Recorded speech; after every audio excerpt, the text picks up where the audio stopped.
Antes de falar um pouquinho sobre este texto aqui, que nós lemos, a gente precisa entender algumas coisas e entender o contexto. Para quem que esta carta é enviada, quem eram os efésios, o que acontecia naquela cidade, qual era a realidade daquela igreja. Na verdade, quando a gente fala sobre Apocalipse, na verdade muitos já se assustam e querem passar longe, né? Muitos gostam muito da ideia, mas muitos sentem um pouco de medo e até algumas vezes confusos e pensam, bom, não vou nem ler porque é tanta figura, é tanta coisa diferente que acontece ali no livro do Apocalipse que é melhor, eu não sei se eu vou conseguir entender, então não vou nem ler. Mas na verdade, Apocalipse, a palavra significa revelação, ou seja, na verdade a intenção de Deus não é tentar de alguma forma esconder ou fazer com que a gente não entendesse, pelo contrário, é revelar, é descortinar, é abrir, é mostrar algumas coisas para nós. Algumas coisas, na verdade, sobre o presente, mas a maioria delas, na verdade, sobre um futuro e talvez bem próximo, porque vai falar sobre a volta de Jesus, vai falar sobre céu e tantas coisas que ainda não aconteceram, mas também fala sobre coisas que estavam acontecendo. Então no capítulo 1 do Apocalipse você vê ali uma introdução, no capítulo 2 e 3 você vai ver uma mensagem que na verdade para aquele tempo era uma mensagem para o presente. Era uma realidade que as igrejas, as 7 igrejas da Ásia estavam passando e enfrentando. Então é uma mensagem que através do apóstolo João, Jesus na verdade fala com João, dá uma visão a João. Ele está na ilha de Patmos e estava lá por conta da pregação do evangelho. E quando ele está lá, quando ele vê Jesus, ele cai como se fosse morto e ele começa a ter visões e Jesus começa a falar com ele algumas coisas. E estas cartas, na verdade, foram mensagens de Jesus enviando para algumas igrejas que estavam na Ásia Menor. A primeira delas foi para a igreja em Éfeso. E, na verdade, nós acreditamos que não foi apenas uma mensagem específica para aquelas igrejas apenas, mas, na verdade, uma mensagem para todas as igrejas. Alguns acreditam, eu também creio que, na verdade, as 7 igrejas, elas representam o tempo, períodos, na verdade, da igreja aqui na terra até a volta de Jesus. Então, estas mensagens, elas são pertinentes a nós também, falam conosco, são mensagens para a igreja de hoje também. Esta carta foi escrita, na verdade, por volta de 90 e poucos depois de Cristo, da nossa era já. Então, apóstolo João foi o último apóstolo, o que ficou vivo por último. Todos haviam já morrido, e ele é o último dos apóstolos, e ele tem essa visão maravilhosa. Isso aqui já é 90 e tantos, 95 provavelmente, aproximadamente, aí, 93, 95, alguns estudiosos discutem as datas, mas 90 e poucos anos depois de Cristo. E é importante a gente saber estas informações, porque a gente precisa entender qual era o contexto daquela igreja, qual era o contexto do porquê que Jesus estava querendo transmitir esta mensagem àquelas igrejas ali. Se você olhar o teor da mensagem, você vai ver que Jesus tinha alguns objetivos, né? Tanto de encorajar, tanto de incentivar, tanto de animar as pessoas daquelas igrejas que estavam enfrentando grande perseguição. Mas não apenas isso, também tem um teor que você vai ver ali nas cartas que era para exortar também, trazer correção, alinhar as igrejas, alinhar os pastores, alinhar os líderes das igrejas, ao anjo da igreja. Quando o texto aqui diz ao anjo da igreja, ele está dizendo ao representante ali, ao responsável, ao líder, ao pastor da igreja, alinhar o coração dos pastores, alinhar o coração da igreja com algumas coisas que precisavam ser mudadas até no meio deles, né? Essa igreja que está aqui em Éfeso, para nós também entendermos um pouco do contexto, Éfeso era uma cidade bastante importante, se não a mais importante naquele tempo, por mais que não era a capital. mas era uma cidade extremamente importante, de muito comércio, muitos negócios.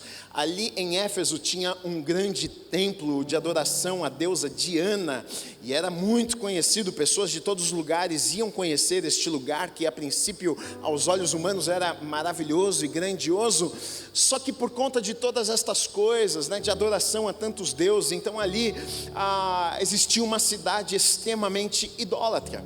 Ali haviam pessoas que adoravam a tantos deuses, e a idolatria reinava, imperava naquele lugar. Só que certo dia, apóstolo Paulo, em sua segunda viagem, isso nos conta em Atos, capítulo 17, 18, 19, ali você vai ler sobre isso. Apóstolo Paulo, em sua segunda viagem, ele vai a Éfeso, e ele começa a pregar a palavra de Deus naquele lugar, e quando a palavra de Deus é pregada, surge efeito na vida das pessoas, e vidas começaram a ser impactadas naquele lugar. O que antes era uma cidade, na verdade, que adoração a tantos deuses, agora pessoas começaram a converter os seus corações a Jesus Cristo, ao Evangelho, e começaram a viver uma vida diferente. Paulo, nesta segunda viagem dele, ele não pôde ficar ali por muito tempo, ele tinha que voltar a Jerusalém, mas ele deixa ali algumas pessoas para continuarem o seu trabalho. Áquila, esqueci o nome da mulher, Priscila e Áquila, e deixou também algumas outras pessoas para continuarem a obra que ele havia começado ali naquele lugar, enquanto ele não estivesse ali. Mas a gente vai ler ali em Atos que depois Paulo ele volta a Éfeso, e ali ele vai passar uns 3 anos de sua vida pregando a palavra de Deus, ensinando a palavra de Deus, exortando o povo, e ele fica a princípio alguns meses ali pregando na sinagoga para os judeus e todos aqueles que desejavam ouvir a palavra de Deus. Depois ele vai para uma escola e prega lá também, e esse período fica ali mais ou menos durante 3 anos, Paulo pregando a palavra de Deus, e a palavra de Deus começa a surtir efeito na vida das pessoas e mudar a situação daquela cidade, tanto que você vai ler lá em Atos que começa a acontecer grande confusão, porque um dos maiores negócios na cidade giravam em torno de adoração a deuses.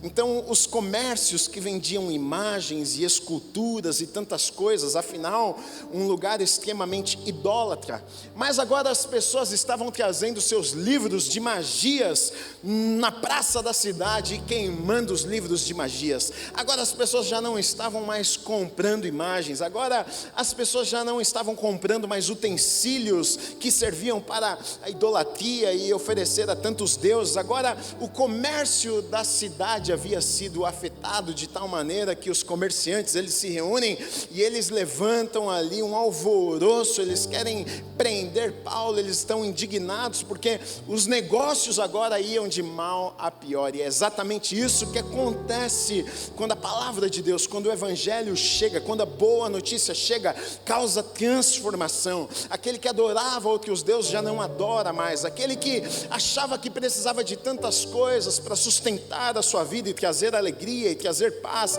agora já não depende mais destas coisas, porque ele encontrou o bem mais precioso, ele encontrou aquele que supre as suas necessidades, ele encontrou aquele que enche o seu coração de alegria, ele encontrou aquele que enche o seu coração de esperança. Onde o Evangelho chega, aonde a palavra de Deus é pregada, vidas são mudadas e transformadas. Dá glória a Deus aí.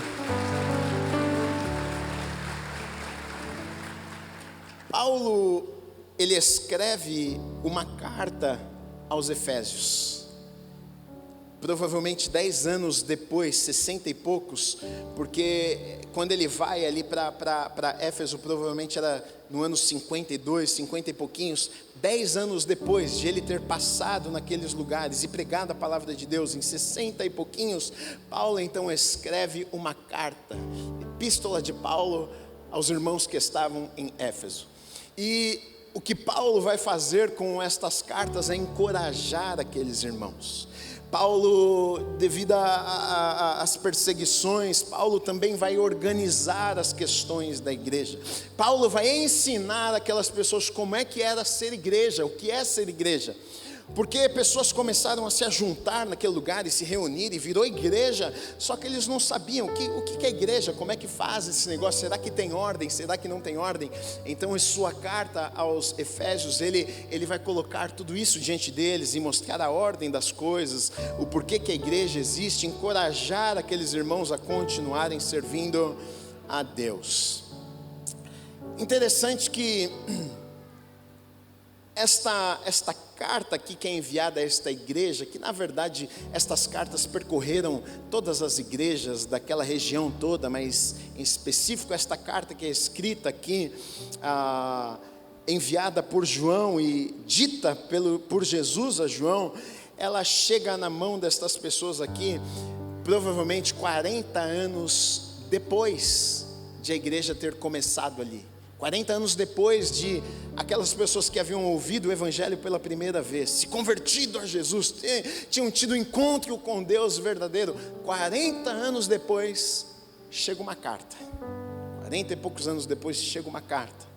E o apóstolo João, o último dos apóstolos, enviando esta carta para esta igreja, dizendo: eu tenho uma mensagem de Deus. Jesus envia uma mensagem para vocês, para essa igreja já de 40 anos.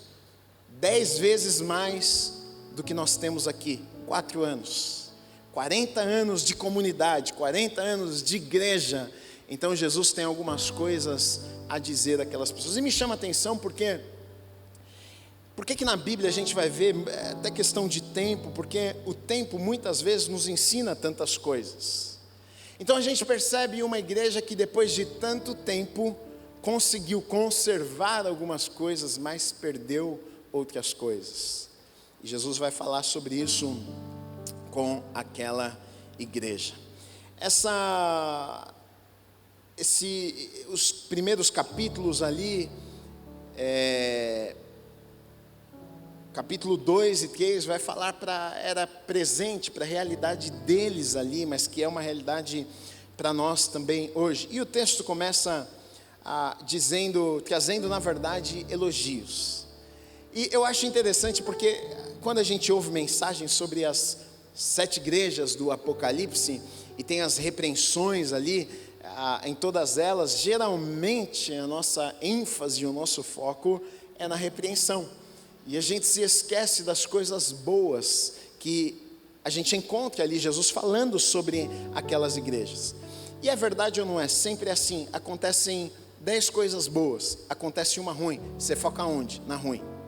Tem uma pessoa que já fez 30 coisas maravilhosas para você, foi só ela fazer uma, que a gente acaba se lembrando daquela uma que ela fez para nós. E muitas vezes nós olhamos para textos da Bíblia e fazemos exatamente isso, mas o Senhor começa dizendo àquela igreja e dizendo o seguinte: eu conheço as obras que você realiza, tanto o esforço como a sua perseverança. Sei que você não pode suportar os maus que pôs à prova e os que declararam apóstolos e não são, e descobriu que são mentirosos. Você tem perseverança e suportou provas por causa do meu nome, sem esmorecer. Olha que coisa interessante, Jesus começa elogiando aquela igreja, e a primeira coisa que me chama a atenção aqui é que ele diz o seguinte: eu, o Senhor, conheço, eu, o Senhor, vejo, eu, o Senhor, sei de todas as coisas. Isso é importante porque é esse Deus que nós servimos, um Deus que nos vê, um Deus que sabe de todas as coisas, porque tem muitas vezes que nós fazemos para Deus, mas não somos reconhecidos pelas pessoas, e muitas vezes até esperávamos que tivesse um reconhecimento, que as pessoas olhassem para nós e dissessem: puxa, muito bem, bom trabalho, você foi ótimo, você fez muito bem, puxa, você é um grande servo de Deus. E algumas vezes nos frustramos porque não fomos vistos, não fomos lembrados. A sensação é que ninguém viu o nosso esforço, ninguém viu a nossa dedicação. Mas Jesus começa dizendo àquela igreja: olha, por mais que as pessoas não tenham percebido, por mais que as pessoas não vejam, eu vejo.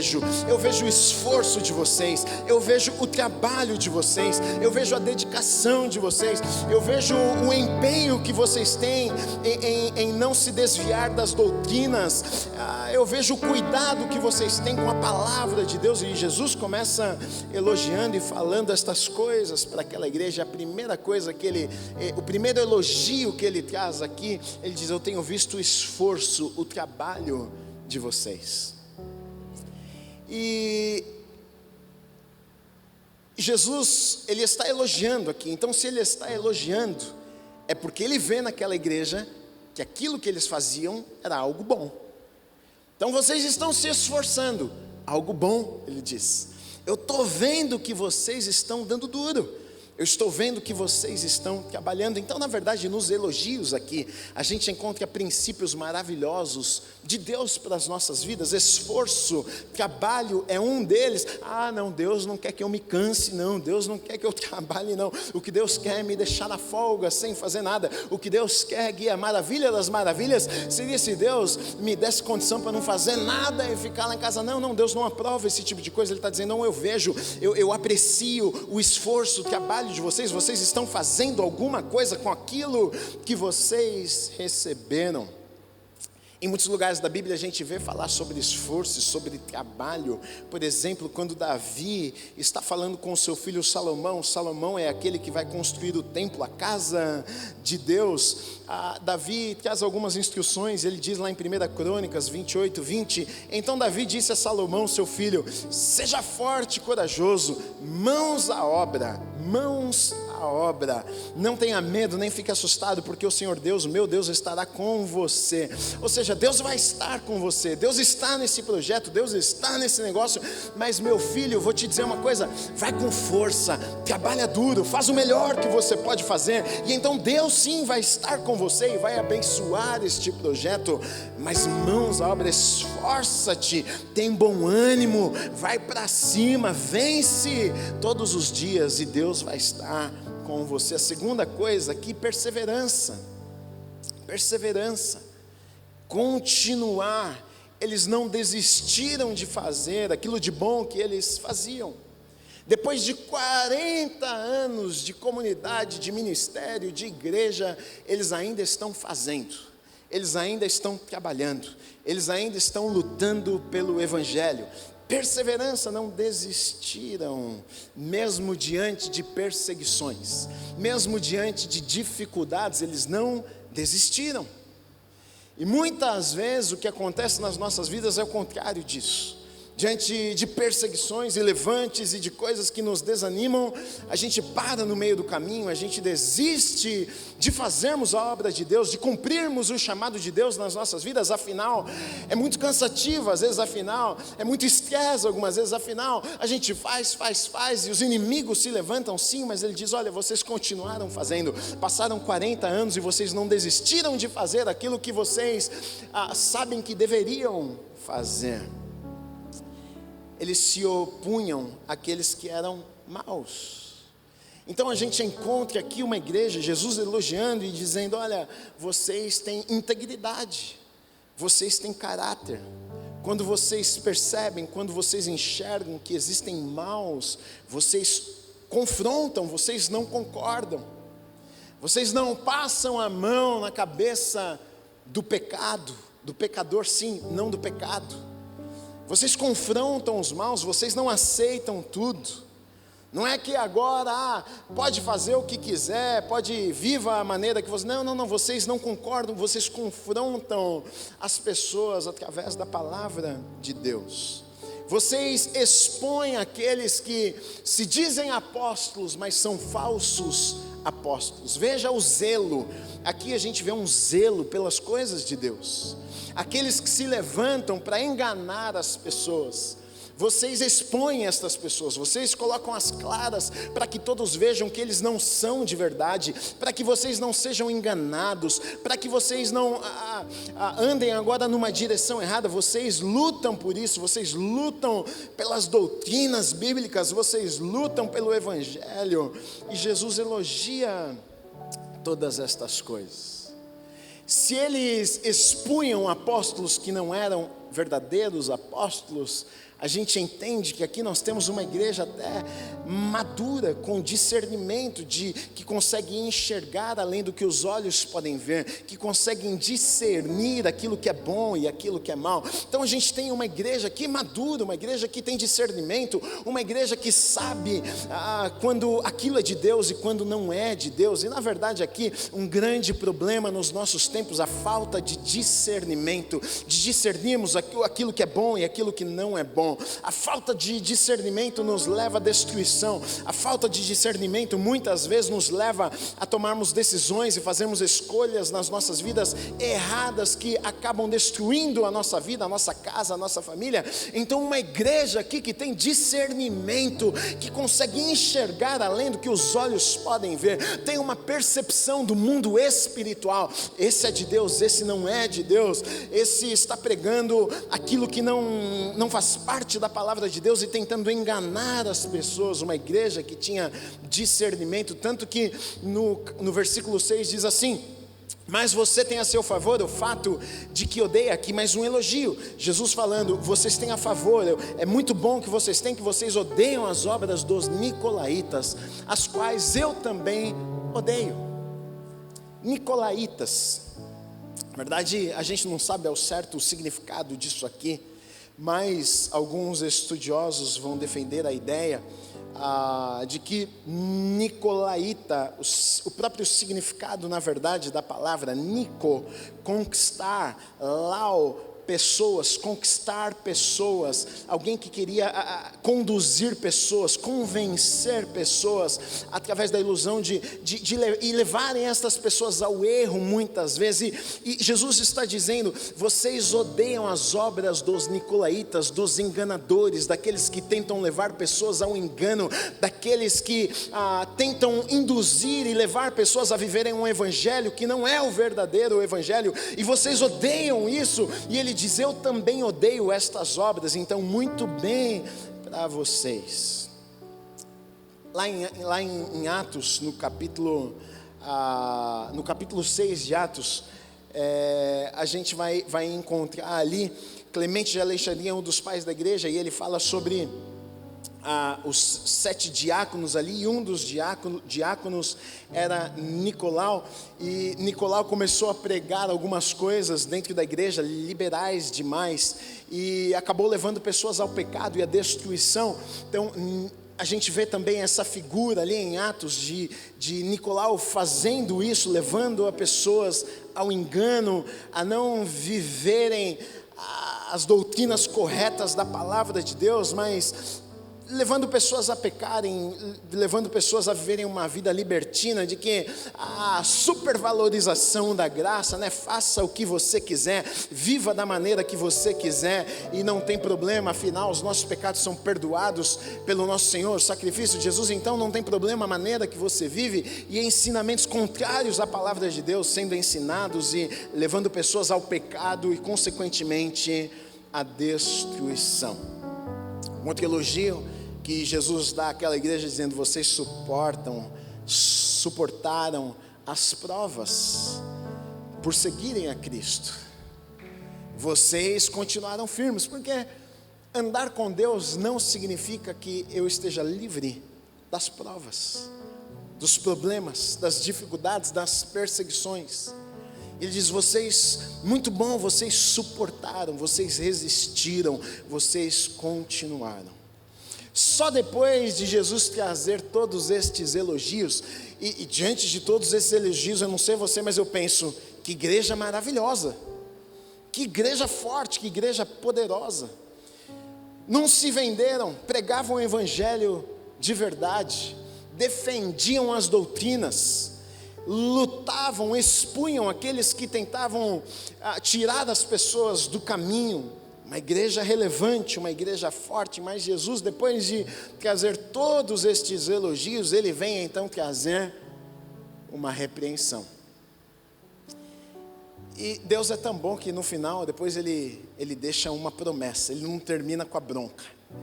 Ele elogia, Eu acho que aqui é um grande método, na verdade, até da liderança. Você começa, quando você tem algum confronto, quando você tem que conversar alguma coisa que seja negativa com alguma pessoa, começa elogiando. Ela se sente bem, depois você bate nela, e ela dá uma caída, e você termina com uma promessa, mas olha só, pode ser diferente.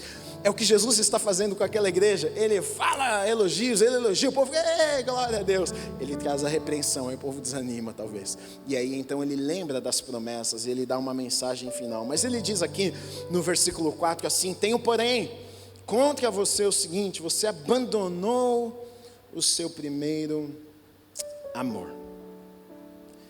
Sabe o que me chama a atenção aqui? É que Jesus está dizendo: eu tenho contra você. Uma coisa é você ter qualquer inimigo contra você. Uma coisa é você ter o próprio Jesus dizendo: eu tenho uma coisa contra você. Logo eu, Senhor. É séria a situação. Eu, Senhor, tenho algo contra ti. E ele vai dizer: olha, o que eu tenho contra você é que você abandonou o primeiro amor. Então a gente tem uma igreja que faz, uma igreja ativa, uma igreja que funciona, uma igreja que trabalha, uma igreja que evangeliza, uma igreja que está tentando de todas as maneiras se manter ali no caminho, sem se desviar, e maravilhoso tudo isso. Só que Jesus vai trazendo uma repreensão e vai confrontar aquelas pessoas, dizendo: olha, eu tenho só uma coisa contra vocês, é que vocês abandonaram o primeiro amor. E aqui já nos traz o primeiro grande ensinamento, porque na verdade muitas vezes nós somos roubados, temos os nossos corações roubados, porque achamos que o que mais importa nessa vida é aquilo que fazemos para Deus, e não é o que nós fazemos para Deus, mas é o nosso relacionamento com Deus, que consequentemente aquilo que nós fazemos acaba sendo fruto do nosso relacionamento com Ele.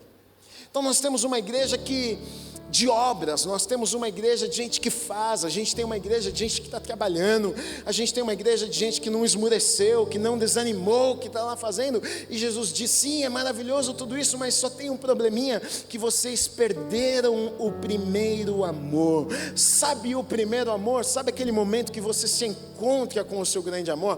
E pensa nisso dentro de um relacionamento, até você pode, talvez fique mais fácil de ilustrarmos, num relacionamento entre homem e mulher. Está lá o camarada quando ele se apaixona por uma moça, a moça quando se apaixona pelo homem. É até engraçado de ver aquele primeiro momento. Hoje é engraçado, depois de alguns anos de casados, a gente olha, e é engraçado porque a pessoa olha: meu ursinho, minha coisa mais fofa desse mundo, ele é perfeito, ela é perfeita, não consegue ver defeito nenhum, é tudo maravilhoso, é mil maravilhas. Ele está encantado, ela está encantada, fica até chato, sabe aquele cara chato, você sai com ele, ele não consegue falar de outra coisa, ele só quer falar dela, ele fala: rapaz, você não sabe, mas ela é maravilhosa, a família dela é de... essa é a mulher, não é possível, ele ama, ele está tão empolgado, ele está tão apaixonado, que a única coisa mais importante, o que toma os seus pensamentos na maior parte do dia, é aquela moça, é aquele moço. É verdade ou não é?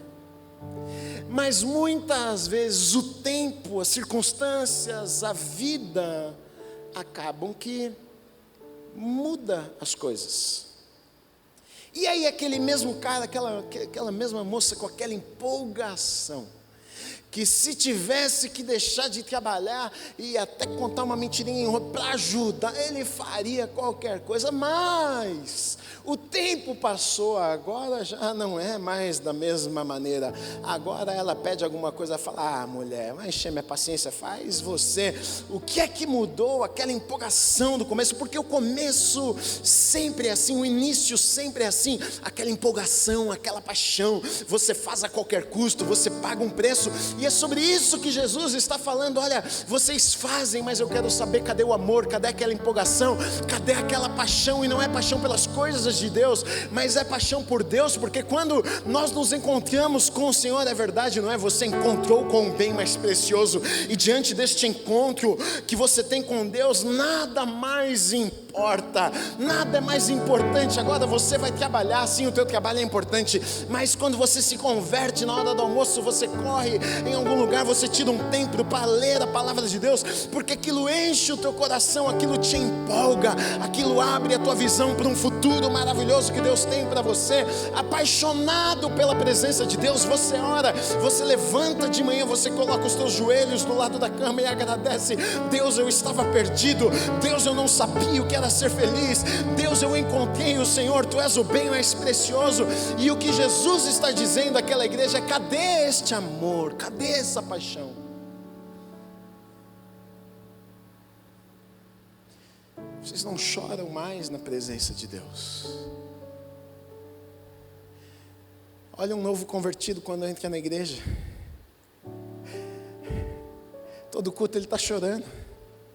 Você olha para a cara dele, ele perde a dignidade.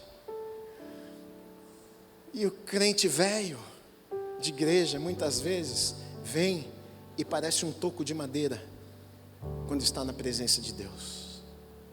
Já não chora mais na presença de Deus, já não dobra os seus joelhos, já não empolga da mesma maneira que um dia empolgou. Já não encontra mais o mesmo prazer de passar tempo com Deus. Porque quando você ama, o que é que você quer fazer? Passar tempo. Quando você ama uma pessoa, o que você quer? Passar tempo com essa pessoa. O bem mais precioso quando você ama não são as coisas que você pode obter, mas é a companhia da pessoa que você ama. Seja num lugar maravilhoso, seja num lugar simples, seja tomando um Häagen-Dazs, seja tomando um picolézinho, rochinho, o que importa é você estar com aquela pessoa. Seja na Europa, seja aqui na Praia Grande, não desvalorizando a Praia Grande, mas talvez a Europa seja mais legal, né? Mas o que importa para você é estar com aquela pessoa que você ama. E Jesus está olhando e está dizendo: será que a correria do dia a dia, será que tudo isso que vocês fazem e o tempo não roubaram aquilo que vocês tinham antes, mas não têm mais? Pergunto para você, qual que é o motivo de você estar aqui em um lugar como esse, semana após semana? Você acha que você está fazendo algo para Deus? Não, eu vou lá para a igreja, vou fazer para Deus, para Ele ficar feliz comigo. Ou você vem aqui com sede, dizendo: Deus, eu faço isso na minha casa, mas eu estou vindo aqui para te encontrar mais uma vez. Eu estou vindo aqui para te ouvir mais uma vez.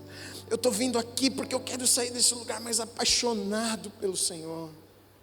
Eu quero sentir o teu abraço mais uma vez. Eu quero ter experiências com o Senhor. Eu quero que o Senhor faça e me leve a lugares do teu coração que eu ainda não conheço. Jesus repreende aquela igreja. Olha só o que acontece com Pedro, discípulo de Jesus. Pedro errou. Pedro negou seu próprio Senhor.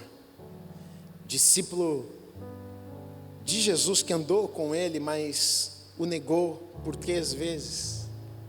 E quando Jesus vai se encontrar com Pedro na praia, qual é a pergunta que Jesus faz a Pedro? Pedro, tu me amas? Mais uma vez, Pedro, tu me amas? Tu me amas, Pedro? Porque a coisa mais importante não é aquilo que fazemos para Deus, mas é o nosso amor com Ele. Deus quer você, não aquilo que você pode dar a Ele. Quando perguntaram a Jesus qual era o maior mandamento, dentre tantos mandamentos e tantas leis que eram maravilhosas, a pergunta é: qual é o maior mandamento? E Jesus responde àqueles religiosos em Mateus capítulo 22, 37, ele diz: amarás o Senhor, teu Deus, de todo o teu coração, de toda a tua alma e de todo entendimento. Perceba, envolvendo todas as áreas da nossa vida: mente, corpo, espírito, alma, emoções, sentimentos, com tudo, ele está dizendo. Não é com apenas algumas coisas, não é apenas com o teu físico, eu vou lá na igreja, não, é com o teu entendimento, é com a tua alma, é com as tuas emoções, com os teus sentimentos. E ele diz: este é o maior mandamento, amar o Senhor teu Deus.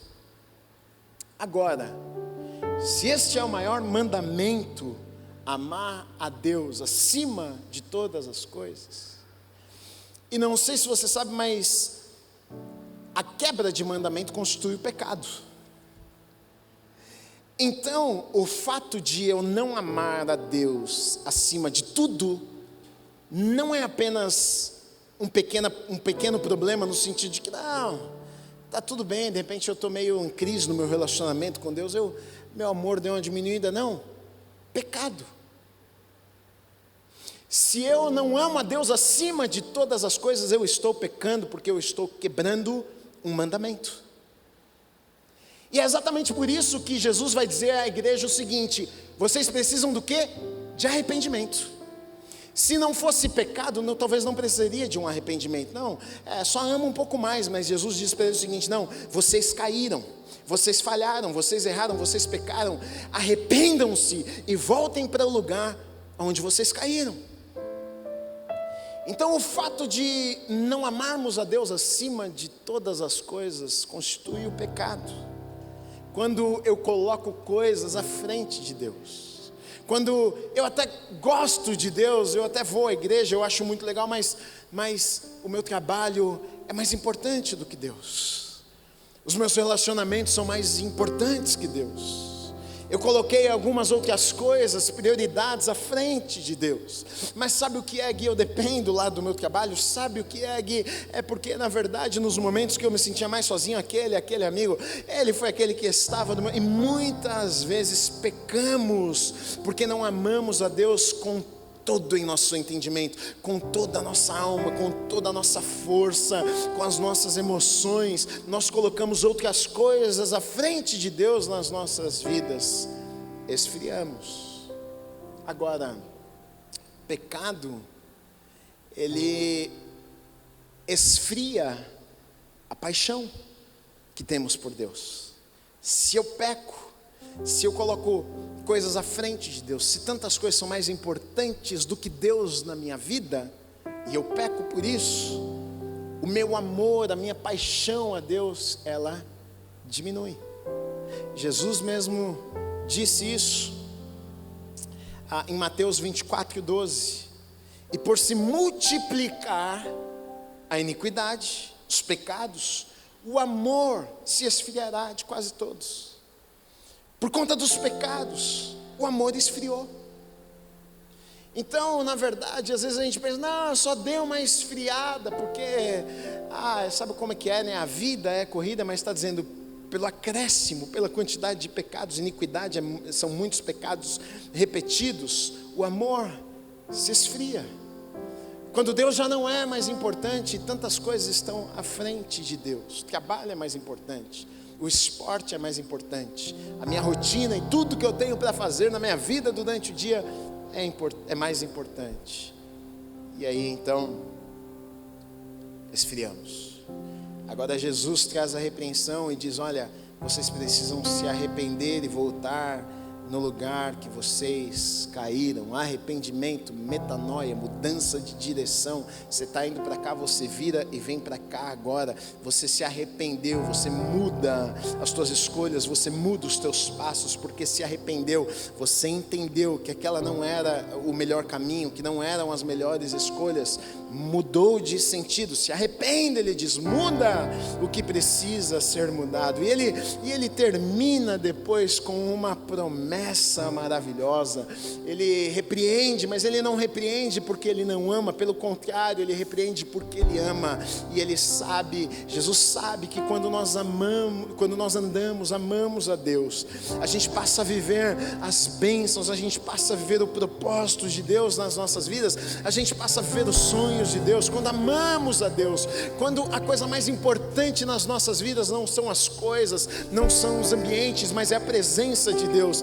A presença de Deus abre portas, a presença de Deus nos abençoa, a presença de Deus nos favorece. Então Jesus, a repreensão não é porque Jesus queria que o povo sofresse, pelo contrário, Jesus queria uma igreja forte, amando a Deus, para que pudessem viver o melhor que Deus tinha para eles. E ele termina dizendo a esta igreja: quem tem ouvidos, ouça o que o Espírito diz às igrejas. Ao vencedor, ele diz, darei o direito de se alimentar da árvore da vida que se encontra no paraíso de Deus. Ele entrega então uma promessa e diz: olha, para aqueles que conseguirem se manter neste lugar, amando a Deus, servindo a Deus, para estes que permanecerem, para estes que não apenas começaram amando, mas terminaram amando a presença de Deus, terminaram priorizando Deus em suas vidas. Deus era a pessoa mais importante em suas vidas. Ele traz uma promessa e ele diz: para estes está separado estarem, se alimentar na árvore da vida, estarem na presença de Deus, que se encontra no paraíso de Deus. Uma promessa, não apenas eu vejo que futuro, é claro, o dia que estaremos na presença de Deus para todo sempre, mas uma promessa presente também. Se você ama a Deus, você vai viver neste lugar, onde a presença de Deus é abundante, e aonde existe alimento e não te falta mais nada. Ele está dizendo: olha, se vocês amarem a Deus, vocês vão viver o melhor desta terra. E não apenas isso, existem promessas futuras da eternidade, de um dia passarmos para sempre na presença de Deus. O que ele está dizendo aqui é: quem me ama, quem me ama vai ter direito a estar na minha presença.